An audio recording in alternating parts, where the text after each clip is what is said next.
Thank you guys for joining us for another episode of the Sit Down with Malik Wright, a special edition of the Sit Down with Malik Wright, presented by First Star Logistics. We're live from the First Star Logistics studio because tonight we're going to be previewing Rams at Bengals. I'm joined by my guy, special guest, Joe Goodberry's in the house. We're going to be breaking down all things Bengals, answering your questions. So as I always say, bring your questions, bring your comments, and bring your popcorn because we'll be interacting with you as the show goes on. But before you do all that, make sure you guys give this video a like, subscribe to the YouTube channel, and turn on post notifications so you guys don't miss when we go live from the First Star Logistics studio. With that being said, Joe, Bengals take on Rams tonight, Monday Night Football, down 0-2. Huge game, big game with huge implications, ramifications, whatever you like to say. Bengals can't afford ramifications. Ramifications. There we go. The Bengals can't afford to go down 0-3, man. They can't. And, it's a lot to ask for, this offensive line, obviously, to deal with the likes of Aaron Donald all game. So they have to devise a game plan, of course, that is best suited to help them be successful. Now, if you ask me, the game plan, I've been yelling from the mountaintop, yelling for the last couple of weeks, especially on State of the Jungle. I've been saying, hand the ball off to Joe Mixon. You brought him back for a reason. He is a bell cow. He, through 2 games, has looked like the best offensive player for the Cincinnati Bengals weapon, I'll say, right? Orlando Brown seems like he's settling into that role of left tackle, right? You can definitely get some push and movement up front. There's been a lot of Cordell Volson slander too. And I'm sure we're going to get to all that, but I got to hear what your initial thoughts are on Rams taking on the Bengals. Where do you sit with this thing? We know it was just reported by Diana Rossini and Kelsey Conway. Joe Burrow is going to try to give it a go tonight. What is your thought process on what the Bengals game plan should be heading into this Monday Night Football critical matchup against the Rams? And now that Burrow is going to give it a go, you have to wonder how much of the game plan changes. Because I think if you look back the first 2 weeks, why didn't they run the ball more? I think it stems from Burrow's injury. You may think, well, he's got the injury. Protect him, run the ball. I agree. But I also think their shotgun running is a bit limited. Like they don't have a whole robust ground game. It's hard to run wide zone from the shotgun. It's hard to do a lot of different things from shotgun unless you have spent the whole offseason devising a run game. If you're watching like the 49ers and the Dolphins put up 70, they got a whole robust ground game. The Bengals don't have that. So I think if they wanted to go under center and do more of the run and do more variations of it, it would ask Burrow to get under there and drop, and I don't mean drop back to pass, but drop back to hand the ball off, especially in wide zone. That quarterback's got to run out from under center, and I don't think he's able to do that. So they wanted to limit what he was doing, his movements in the pocket, his movements in the offense as a whole.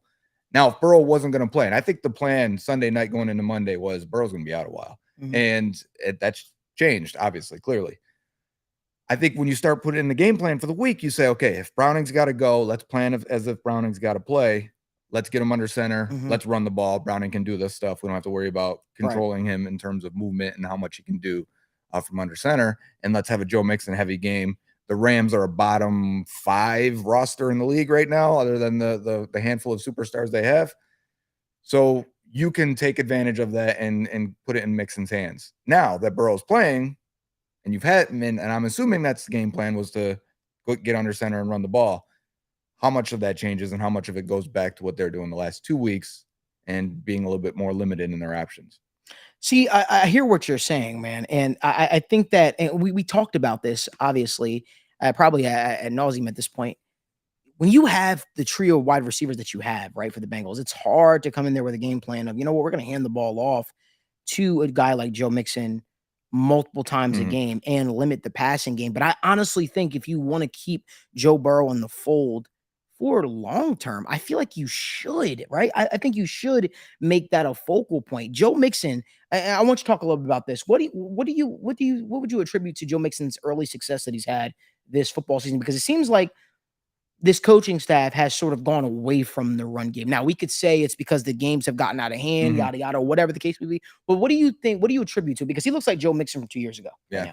And in week 1, in the neutral game script, meaning the game's still close and on first and second down, so non-third down, obvious passing situations, the Bengals were at 50-50 for run pass. So that they did have the idea that they were going to run the ball. The game got away from them week 1. They ended up throwing a bunch more. I think Mixon has looked good. I'm a complete agreement with you. The defenses are not respecting the run at all so far. They're saying, all right, we're playing these 2 high shells. We're not going to, let you guys take shots over the top. And if Mixon wants to run, fine. The Browns actually gave the Bengals one-on-one opportunities on the outside. Yeah. They just covered them really well. Yeah, And Burrow they did. wasn't hitting on them. You know, you go 0 for 8 on deep shots through Mhm. the first 2 weeks. I mean, that's what's going to Right. defense are going to say, fine, make sure prove to me you can throw these deep balls still. Right. So I think there's going to be room for mixing the run. I think there's going to be a lot of opportunity. You got to also remember the Bengals are running a lot of RPOs and a lot of package plays, which means Burrow has the option pre-snap or actually post-snap on either, package plays is more pre-snap. Yeah. What are you reading? You can hand it off, or you can hit the slow out route or a smoke route or a wide receiver screen on the backside. You can do it's up to Burrow based on what the defense is doing. And a lot of those, I can tell that Burrow has picked to throw the ball on those, which isn't an incorrect decision, but it looks like the defense is ready for it in a lot of them. So I do think there's some variance there that they should run the ball more. I just think there were some opportunities where it's up to Burrow and he chose to pass. Absolutely. Now, before we continue this conversation, make sure you guys give this video a like, subscribe to the YouTube channel, and do us a huge favor. Turn on post notifications so you guys don't miss when we go live from the First Star Logistics studio. I want to also remind you guys, every single week, the Cincinnati Bengals play a game. First Star Logistics will be doing a unique prize giveaway. I believe tonight at halftime, we'll be figuring out who's going to be the winner of the Bengals wrapped PS5. I want it.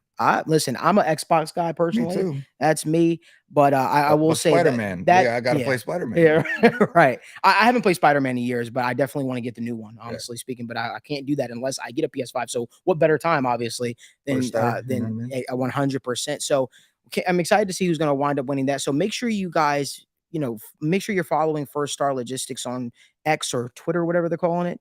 And whatever the kids call it, and make sure you also subscribe to the First Star Media Group YouTube channel so you guys can participate in each of these giveaways. But keeping the conversation, they're going to announce at halftime, though, right? At halftime, yeah, like from the suite, right? From the suite, yeah. Man, I'm excited. Yeah, I'm excited. I'm pumped up. I'm excited to see who's also going to be joining us in the suite too. Never know. You never know who might pop up. But with that being said, I want to keep the conversation rolling. Joe, I think that this is going to be one of the toughest games for our safeties. I think we're going to know what we have. A lot of people, entering to the season had a lot of questions about Dax Hill, about Jordan Battle, about Nick Scott. People always said, hey, the Bengals safety room is probably the weak link of the defense. Sure. No game. I don't think there's another game that is going to test your safeties quite like this one. I mean, the Rams do a lot of play action. Before we jump more into that, let me ask you this. What do you think makes the Rams offense so effective? Because if you look at the players that they have on our team compared to the players that we have on our team, you would say, okay, the Bengals on paper head and shoulders better. Mm-hmm. But the Rams somehow are able to just churn out points and churn out yardage and make it work for them. Everybody thought Cooper Kupp being down was going to be huge for the Rams. Rams said, hey, ain't no problem. People doubted us. People didn't believe on us. Plug in the next one. Right. Plug in. And it's like plug and play. Right. So it makes you understand that, you know what? This is probably more Sean McVay. Right. When we talk about the true offensive gurus in the NFL, I think Kyle Shanahan, Sean McVay, Andy Reid are probably on an island by themselves. And I guess I want to hear what your thoughts are on what makes this Rams offense so dynamic and what should Bengals fans be looking for in terms of what the Rams might be looking to exploit. Yeah, so the Rams, big part of their success is they make everything look the same if they can. And if the game script is within reason, if it's a one-score game, they're going to be under center. They're going to run wide zone stuff, and they're going to have a lot of play action off of it. A lot of their combo routes are going to look the same as the first second of them blocking as well.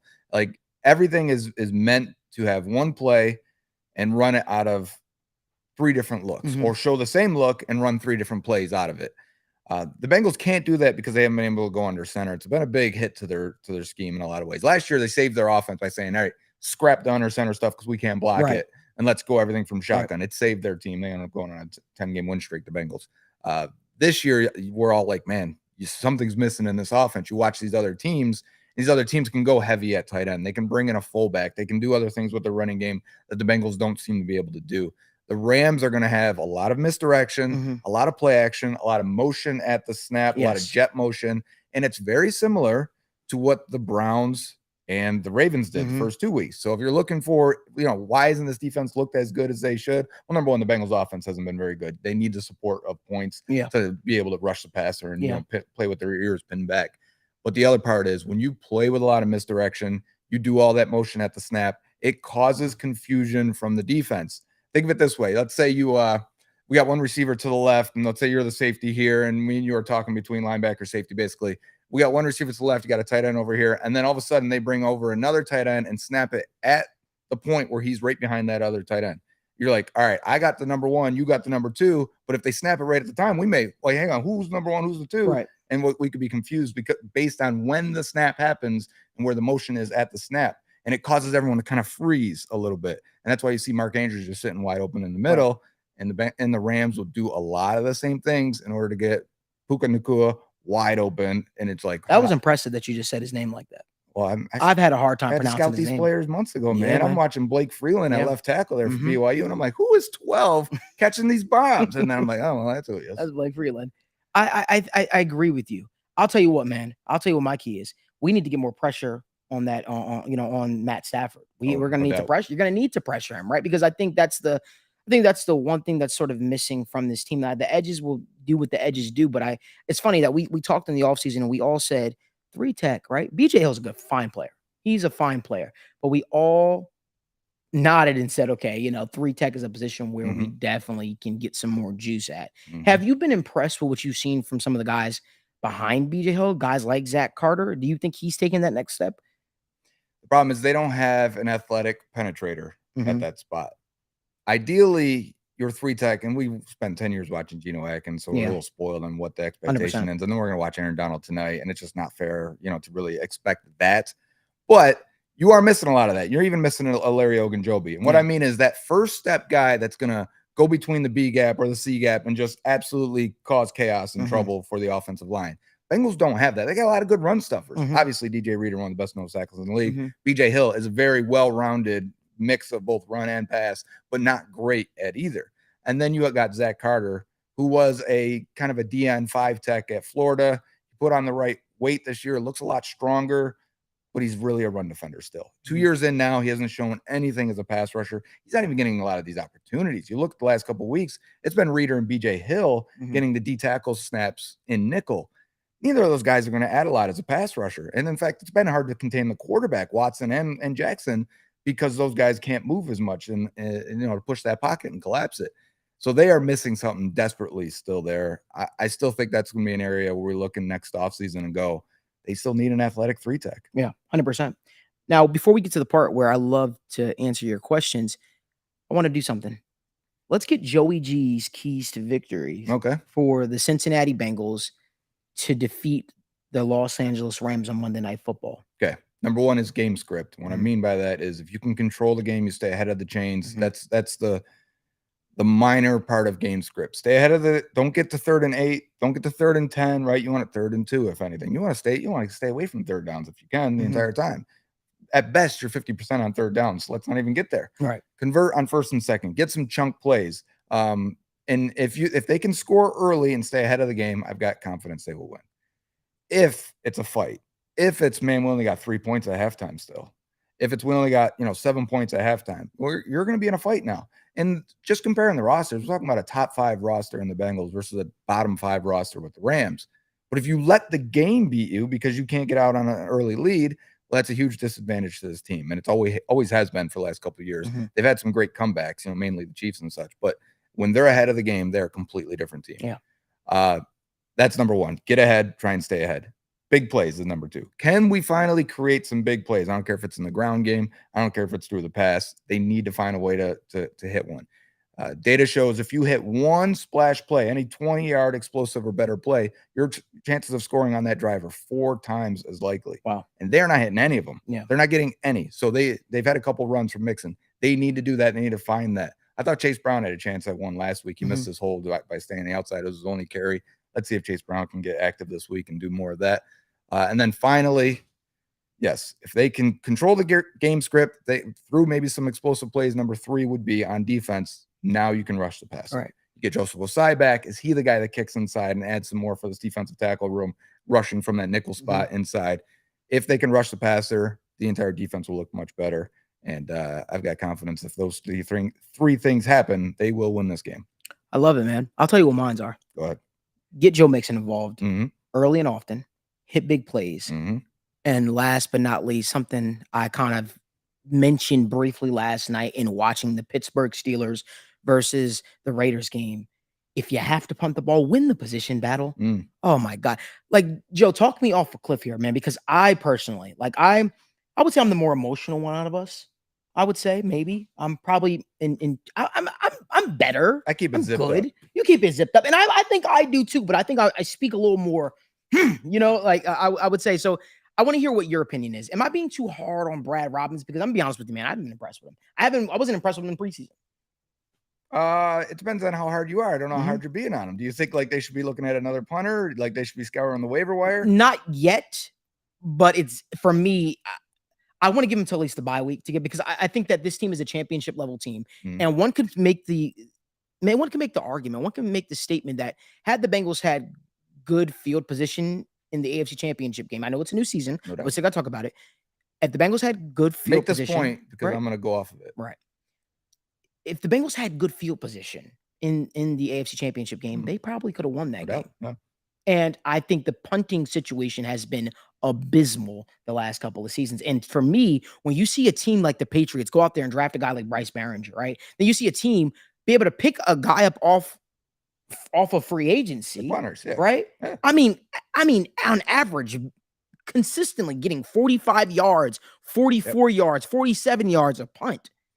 And then we're getting 30. It's bad. Yeah, they're averaging about 40 and some change with Brad Robbins, and that's bottom of the league. But their total net is about average in the league, and it's because he is not allowing any returns at all. They're almost all fair caught. Yeah. So if they would have been fair caught in the AFC Championship game, the Bengals might win that game, or it might be close. So they're looking at it like, we want no returns. Right. Done with the returning. And if you can make these guys fair catch, I don't care if it's 40 to 42, 43 yards. I get what you're saying. We will take it. Okay. No return. Let's keep them moving. So in that aspect, I guess it's all about the philosophy, right? It's all about. And they think his leg will get stronger. They think he'll get more consistent, which is a lot of strength. Is just consistently striking the ball the right way every time. And if he can, they'll be all right. Fair point. This is why Joe is here, right? And Joe does a great job, obviously, joined the First Star family. How has that been so far for you? Awesome. Yeah, they are tremendous here. Everything about it is big. It's fun. It's extra. They take care of me, which is all I can ask for. If you've been any type of anything in sports, man, it's not always like this. It is not always the company taking care of you and looking out for you and feeling secure about your job and letting you have the freedom to express yourself and do what you need to do, and First Star does that. I would agree 100%, which is why, I still say from my professional career and personally, I think that was the best decision I ever made. And a lot of people have been clamoring for us to do this type of collabs. It's tough sometimes. You're in New York, I'm here, but man, any single time Joe comes to town, man, it's always good to get together with my brother. But if you guys could do us a huge favor, again, give this video a like, subscribe to the YouTube channel, turn on post notifications so you guys don't miss when we go live from the First Star Logistics studio. But let's get to the fun part. Let's start answering some of your questions. So do us a favor, drop your questions down below, and let's have some fun. Daniel. So we got a couple questions. First off, this is more of a funny one, but Hude from Norway, how do I get one of those bucket hats, you guys? Marcin wants one of those bucket hats. I was going to see they're handing some out today. If you're here, then First Star is going to have some we're going to be down at Bengal Gym's tailgate if you guys are heading to the game. So look for it. They got a bunch of bucket hats. Yeah, I'm looking forward to it. So a question from Rob. He said, how do we negate those Rams wide receivers, easy pitch and catch passes? And what's the key to success with that? It's tough because that's their whole plan. Like the whole discussion on we need to scheme more easy stuff up. That has to be a whole fundamental thing. You can't just copy what other teams do. It has to be in your core and your DNA to want to scheme things for everything. And like the Rams do that. The Dolphins do that. The Niners do that. It's tough to defend, and that's why these teams usually have good offenses with lesser talent at times. Now that you see like the Dolphins, they're loaded with speed. The 49ers are loaded with first-round picks, but point still stands. It's going to be difficult. The best way to do it is to stay ahead of the game and make them pass so that you're not worried about the play action. You're not worried about the misdirection. You can say, all right, we're going to take away the deep stuff, let you throw underneath. We're going to come up and make tackles because we're up by 10. So the offense has to score. Defenses around the league look much better as soon as the offense is on track. Steven's got a question about the tight end room. He said, who gets a nod at tight end today, Gentry or Hudson? What do you think? I would like to say it's Hudson. Hudson had a lot of reps and obviously in preseason and looked really good in that. Let me just vent for a second. Feel free. I think this We is can the talk about part. the tight end position now. Yeah, let's talk about it. Like everybody tried to tell me, oh, well, it's just a tight end, Malik. You know what I mean? And yeah, it's just a tight end until it's a position of need. And Irv Smith. The thing with Irv Smith is it's throughout his entire career, it's potential, untapped potential. But at some point, you want to see it actually show itself. We all had concerns about Irv Smith's injury. Now it's 2 games into the regular season. He's already on pace to miss his first NFL game with the Cincinnati Bengals. And that's the part that's disappointing because we all felt that they didn't do enough to address the tight end position. And I loved what I saw from Nick Hudson, right? It's the reason why I was so adamant about drafting a tight end, whether that be Sam Laporta, right? Or even Michael Mayer, and you look at what that guy's been able to do so far, man. Laporta, man. He's never been a tight end to have 5+ catches in his first 3 starts. Different, man. He's different. So I'd love to see the emphasis be put on the tight end position at some point. Let me go a little further with that too. When you have tight ends like the Bengals have that have specific skill sets, right? Almost feel like Liam Neeson when he says I have a specific skill set. But you have Drew Sample, who is a very good blocker, right? You have Irv Smith, who is a receiving tight end. That's what he is. It makes your offense a little predictable when you have guys coming in and out at times too. Like you almost know what's coming. Listen, I know the Bengals aren't going to do it, but let me be the first to start the train really quickly. There's a guy in New England. His name is Mike Gesicki. Mike Gesicki, let me just say this. You guys know I hammered the table for him for a second. He's not a great blocker. But he is a very good pass catcher. I don't know what Bill's issue is, but he's clearly the Patriots' best receiving tight end on the team. He had an 18-yard receiving game just yesterday. Never saw another reception the rest of the way. Through the first 2 games, he had 5 receptions, 4 receptions, and was, he truly was a dynamic threat for the Patriots. But obviously, with that offense having the issues that they have, he's not being able to be used properly. Hunter Henry's also coming on strong, and now Farrell Brown, for some reason, who the Bengals had at one point in time, is now emerging again. I'm just going to say if the tight end position continues to shake out the way that it is shaking out for the Bengals, I know they don't make trades. I know they don't. But this is a team that is competing for a championship. You want to do everything in your power to exhaust every single avenue to make sure you take this roster over the top. So when the time does come, let's say the Bengals are in the playoffs, let's say they go on a run, right? You want to make sure you leave no stone unturned. You want to make sure that position isn't a position that's keeping you. I'm sure we'll have a full episode when we get to the trade. If the team gets back into it, and let's say we're at the trade deadline, and even if they're 5-5 at that point or whatever, we're going to be talking about tight end, defensive tackle. 100%. Can they get a running back in here? And whatever it may be, injuries in the time frame. But you know what? It's funny. I've looked at positional spending and which positions and which spending correlates to winning over the years. Tight end is one of the strongest correlations to if you spend at tight end, you win more games. And why is that? Probably because they get hurt a lot in that position. It's a dynamic position. It's hard to cover. How long as Bengals fans we say we can't cover the tight end? It's a hard position to cover. It's chunk yards, it's free yards. It's an underrated yak position also. The Bengals went cheap at this position. They did not address it entirely. Now they were interested in a lot of guys. They were interested. That's the biggest misconception, I think, is that the Bengals didn't want to address it or they didn't value the position. They tried. They tried. Foster Moreau. They tried. They were interested. They would have probably drafted Dalton Kincaid if he was still there. 100%. They did not want Mayer. I'm sorry. I know that breaks a lot of hearts, but the next guy on their board was Sam Laporta. They would have considered Sam Laporta in a weird situation. Didn't have to happen because Miles Murphy was a first-round graded guy, so they took the first-round graded guy. There was tight ends at the first couple rounds where if they were there, they would have considered it. If they didn't draft him, it's because they had him ranked lower. But to answer the question originally, so we can get back to it, Tanner Hudson probably is the best fit for 100%. An Irv Smith type backup. But if the game plan was to run the ball with Jake Browning all week, Zach Gentry is a big blocker. Dude, 6'8". Yeah, you could have 2 Drew Samples out there blocking. Yeah. You could actually bring him up and be like, all right, let's run behind him. Let's get some big boys out there and let's run the ball. Right. 100%. I agree. So we got a question from Brian. He's asking, Zach came from the McVay coaching tree. Why has he not implemented this type of offense like the Rams have? The idea was to. So that first year under Zack Taylor, they were a wide zone, a lot of motion. But you know what it was? You ever watch the movie Multiplicity?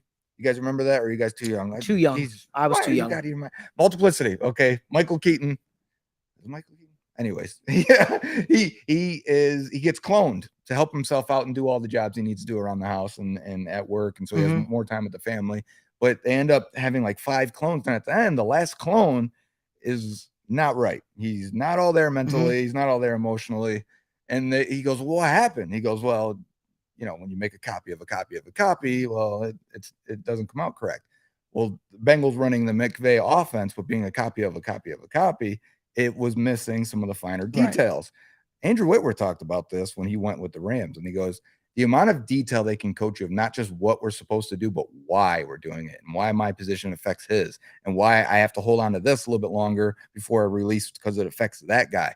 And the amount of detail that Sean McVay is putting into his schemes is just next level. Right. Not everyone can do that. We're talking about 5, 6 play callers in the league where we're like, that scheme works no matter what. So we could all want that, but it's not reasonable. I want it to. Don't get me wrong. I'm not defending Zack Taylor. I'm saying most guys are just average play callers.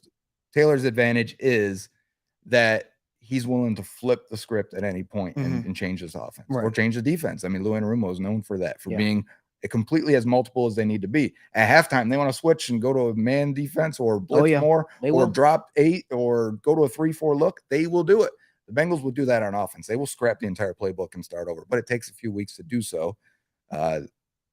So long answer why they don't do it. They tried. Burrow doesn't like being under center. Burrow doesn't like the play action, turning his back to the defense. You got to fit what works with Burrow. All right. So we got a question from Hude MD said, looking at the defensive line, why doesn't Hubbard play defensive tackle on passing downs and put Joseph Ossai on the outside? I mean, they toyed around with it for a little bit at one point in time. First couple of years they did. Yeah, Joe, what are your thoughts on that? He must not like it. Yeah. Is my opinion on that. He must not like to do it, and he's out there too much. He's on pace for 1,011 snaps. Will be the most in his career by far. The entire defensive line so far is on pace for plus 650 more snaps than they've ever played in their career. And I'm talking about the 4 starters. Yeah. So they've got to get some relief in there. They've got to get some more versatility. Hubbard plays one spot. Hendrickson plays one spot. They're not as dynamic as they need to be. They should mix these guys around a little bit more. And maybe Murphy, maybe Cam Sample, maybe Ossai can get a couple more snaps in there. Yeah, you saw last game. The Bengals, I think that one thing that kind of stood out to me was Lou was trying to do a better job of mixing the defensive line and out keeping guys fresh, especially DJ Reader. I noticed that you saw Miles Murphy lining up at 3-tech position at a certain point. So there was a play where Sam Hubbard at the goal line went to defensive tackle. So Murphy was supposed to be at D tackle. And then wait, because the Ravens came out with 3 wide receivers. So the Bengals are in their nickel with 1 D tackle and 3 D ends. It was BJ Hill was the D tackle there. Hubbard sees that Miles Murphy's going to be at the D tackle spot, and it looks like the Rams are probably going to run right there. Hubbard runs over, grabs Murphy, kicks him out of there, kicks him to D end. He gets down in a 4-point stance and takes on the double team, allows Logan Wilson to come over top and make a tackle right at the 2-yard line or whatever. So Hubbard will do it, and he can do it. That's what makes me think he doesn't like it. Right. Because we've seen him line up there. He's had success there. Question from Tori Owens. Tori Owens said, can this win put us on a path to make a run again, just like last year? No doubt. You look at the Titans after this and then the Cardinals after that, no doubt in my mind. Yeah, I was sitting watching the Cardinals game yesterday. I said, well, that's not a gimme anymore. That happens all the time. Yeah. You're always going to lose to a team. Like if you just looked at the schedule and said, okay, here's the 4 hard games. Here's the 4 easy games. You're probably going to win a couple of those hard games you didn't feel as confident in. You're probably going to lose a couple of those easy games you thought were cakewalks. It's football. That's how it goes. I agree. So we got a question looking at, the Bengals schedule. What would you guys say is the hardest part of the Bengals schedule after, the next 2 games, the Titans and the Cardinals? Man, that stretch where you got to face the Niners, you face the Bills, you face Oh man, it gets hairy pretty fast for the Bengals. I'm pulling up their schedule right now. I got a thought while you do that. Mhm. It could be a lot dependent on Burrow's health. Yeah. You know, like this could have been the hardest stretch because you can't do everything you need to do. Yeah. We could look back at this and say, you know what, the Browns are a good team. Ravens Yeah. are a good team. I don't think the Rams are, but if the Rams keep giving people issues, Yeah. they're going to be fighting in a weak NFC all the way to the Yeah. end. So it's like this could be the hardest stretch if your quarterback's only playing at 60%. Well, it also determines what we're referring to as stretch. We're talking about games consecutively, or are we talking about just I don't know, the next 4 games, if you will, right?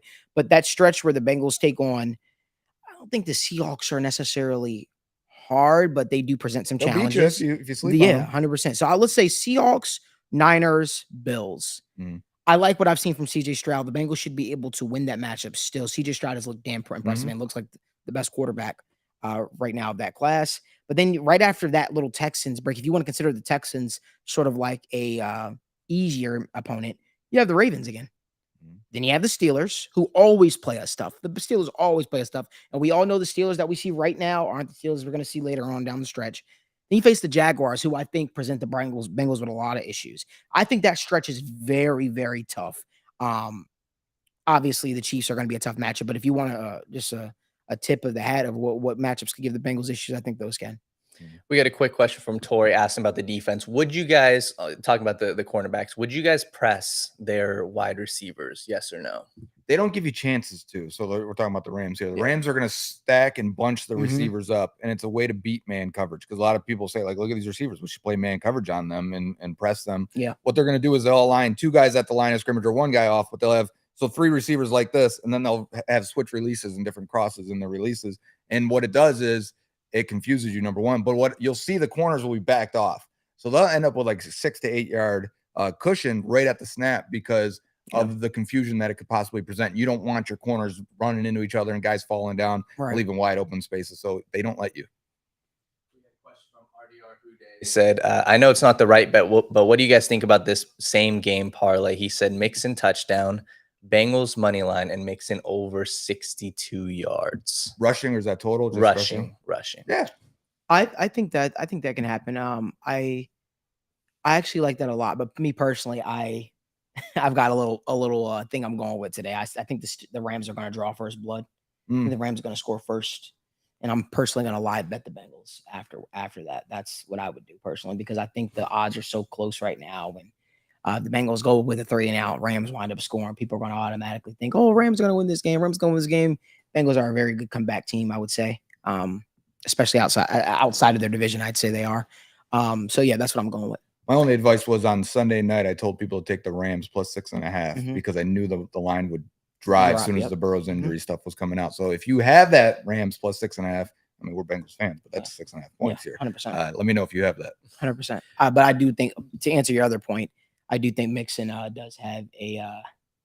I do think Mixon will have a very, very good. This is the tonight. game. This is if they don't use Mixon tonight, I think we're going to come away like, what are you guys doing? Yeah, because you didn't have Burrow all week of practice. It should have been. I agree. We got a question from Brian. He said, Joe, going off your answer to my previous question, is this offense best tailored to what fits Burrow? Is the current offense what best fits Burrow? Yes, I think that is the idea. Now, it's hard to say that because they're running the same offense that last year. They go on a 10-game win streak, and obviously the offense looked like it fits Burrow then. The idea of the Bengals offense, if you're looking for it, is to have an answer for every single thing the defense shows you. And they use Burrow as the doctor. He's the one sitting there diagnosing. He gets to the line and he goes, okay, what are they doing? I know what the answer is. Okay, they're showing middle of the field closed, but they're going to rotate here into an open field. It's going to be a cover 2. I'm going to hit this spot. And as long as he double checks at the snap, okay, that's what it is. Turns, fires, balls out in 1.5 seconds. It hits the spot, and they keep the chains moving.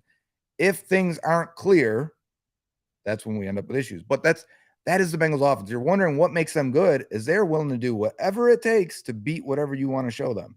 And when they can't function at 100%, and Burrow hasn't been good, so it's not like it's all Zack Taylor. You need Burrow to function at a 90 or above for this offense to look good. And when he's looking at like a 75, like I would say probably was the first 2 weeks, week 1 was even worse, then it's not going to look as good. Yeah. Matthew Heitzman said, if I'm Zack Taylor, I'm sitting Joe Burrow to protect him. and I'm sticking with Jake Browning or AJ McCarron. He wants to know you guys' thoughts on AJ McCarron being back on the Bengals. AJ McCarron doesn't know the offense right now. Right. So it's a little. It's I think if you need to thrust AJ McCarron into a spot in a couple of weeks, sure, that's something that we can definitely talk about. But and that's all obviously pending on how Burrow looks tonight. All signs point to Joe Burrow playing tonight. He's going to give it a go, as reports have said. I wouldn't be eager to turn the offense. That's just me personally over to Jake Browning. That's just my opinion. I think that what we saw in the preseason, granted, he wasn't thrown to the starters, but I think that was a very, very telltale situation. So for me, yeah, I understand why people think the Bengals should sit Joe Burrow, but I also understand why the Bengals feel like they probably should play Joe Burrow. You don't want to go down 0-3. Just simple as that. And it sounds like it was a split decision in the organization of we should probably sit him, let him get some rest, get him to as close to 100% as we can, and then, play him. But when you're 0-2, it's already a hill to climb. If you go to 0-3 or 0-4, it is a mountain to climb, and teams don't normally come out of that at all, no matter what. So they want to avoid that 0-3 or 4, and they want to go out there and win. Now, if they lose and still go 0-3, maybe they shut them down for a while and go from there. But a 65% Burrow is still better than Jake Browning. Like, Browning was not a prospect in NFL standards. He was a camp tryout type thing, and he's made a career for himself. Good for him. Yeah. But we're not talking about a good prospect here or a good quarterback. And yes, AJ McCarron was signed, but he's not even going to be dressed, guys. He doesn't know the offense. He is not ready. We're talking, this is like if he's still on the team in 5 weeks and Burrow gets hurt, maybe they go from there. But I mean, we shouldn't even be discussing McCarron at this point. Huda MD is asking about the Bengals offense, saying, why don't the Bengals use more 4 receiver sets than they are right now? They do, actually. They've done a lot. You've seen Trent Irwin out there a whole bunch, and it's because they know they only really have one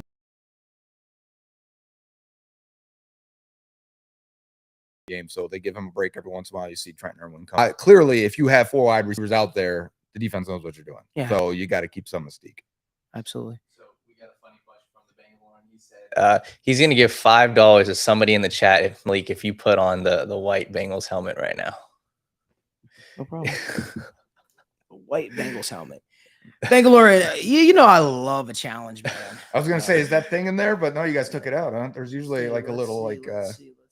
If you've got another one of the replica helmets, there's a black $5 to someone in the chat, Malik. $5 to somebody in the chat. If I can put this on. There you go. Let's go, man. Suit me up. I'm ready to go, man. You need a 3 tech tonight. You need a tight end. I can do it all, look man. like Geno Atkins. Right. Oh my God. But yeah, man. So people are loving it in the chat. Yeah, man. So here's what I'll say, man. Because I want to obviously let you guys get back to your days like that. We appreciate you guys joining us. Obviously, for a special edition of the Sit Down with Malik. I'm gonna wear this for us at the show, but make sure you guys give this video a like, subscribe to the YouTube channel, and turn on post notifications. But I think tonight is definitely an important game for the Cincinnati Bengals. I'm laughing at somebody said Malik Atkins in the chat. I think this tonight is an important game for the Cincinnati Bengals, and I think that I think that now he's back to being Geno Wright. I'm back to being Geno Wright. Oh my God, that's good. That's a good one. But yeah, man, we appreciate you guys so much, man. But listen, Bengals fans, show up loud and proud. It's the all white game, so make sure you guys are wearing your Bengals colors and make sure that we show these boys surprise. Also, Ring of Honor tonight. Ring of Honor. That has been overshadowed. Yeah, man. It's Boomer and Chad, 2 of the most iconic players in Bengals history. Yeah. Probably 2 of all the guys that have already been in the Ring of Honor that are completely deserving. We're talking about 2 guys that defined an era of Bengals football, plus created probably more fans than anyone else that will probably be inducted into this list until we get to Joe Burrow in 25 years. 100%. Well, what about AJ Green, you think, maybe? Did he create more fans than Chad and Boomer, though? Probably not. Nah, you're right. AJ he brought us back, though, because we were dark in 2011. And then, like that, right away, Dalton and Green are like, oh, we could have fun right away. Right. Like this could be cool. Right. So yeah, it was actually cool watching Andy play the other night too. I didn't see any of it really. I saw it was their typical Andy Dalton performance. Not bad numbers. Good number, respectable numbers, obviously, for a starting quarterback. going to give you a chance to win. But when that moment gets tough and it gets rough, just can't climb. We've seen a lot it. of backups play already. Gardner Minshew was playing yesterday. They pulled out the win. Yeah. To talk about Bengals not doing enough at certain positions. Yeah. Probably didn't do enough at backup quarterback this year. People listen, people don't realize backup quarterback's an important position, man. It is. It's important. It's not only not important till you need it. When you need it, then it's like, oh man, we should have got a better backup quarterback. And maybe Burrow wouldn't have played the first 2 weeks had they have actually had a guy to turn to. Right. Instead, we sat there in the month of August watching these teams in practice, camping, and preseason, like, yo, ring the alarms. These backups are terrible. 100%. But here's the one thing I'll even say, even a little furthermore to that. I think that people have a negative connotation with it. Essentially, when you have to start a backup quarterback, they think that your season is doom and gloom. I just want to remind you guys for a second. The Philadelphia Eagles won a Super Bowl in large part due to their play of their backup quarterback, who outplayed the GOAT, Tom Brady, in that game as well. But Nick Foles played fantastic. And I'm not saying go out there and sign Nick Foles. I'm saying find a backup quarterback that can suit your system. Because if you have a capable starter, somebody that can keep you afloat, you can win games in this league. And this offense is too talented to just roll over and die. So the Bengals if the Bengals can find a backup quarterback that truly suits and fits their system, if Joe Burrow happens to go down, obviously nobody's going to be able to play on the same level as a Joe Burrow when Joe Burrow is healthy. But what you are hoping is you can try to sort of mitigate it a little bit and make it work for you. So I think that definitely the emphasis after this year should be put on the backup quarterback position. It's another position they had their eye on in the draft too, where they would have drafted a guy had he still been there. They, a couple guys like DTR for the Browns went earlier than they would have taken, but had he been there later, that was a guy they liked. Yeah, him. I know they like Aiden O'Connell. Yeah. So it's gonna be interesting. Joe, let the people know where they could obviously follow your work and stuff. If you're on the First Star Media YouTube channel right now, it's every Tuesday and Friday. Well, I don't know if we'll have a Tuesday episode because the game's just ending tonight. I won't even get to the film and get home in time. But be on the lookout for Bengals on the Brain twice a week. You can also find me on Twitter. That's my usual home, at Joe Goodberry, just the way it sounds. Absolutely. And as you guys know, after every single Bengals game, come hell or high water, I'll be live tonight. What version of Malik you'll get? Probably get a very tired, exhausted Malik version. I'll probably be around at 1 a.m. probably, depending on what time the game ends.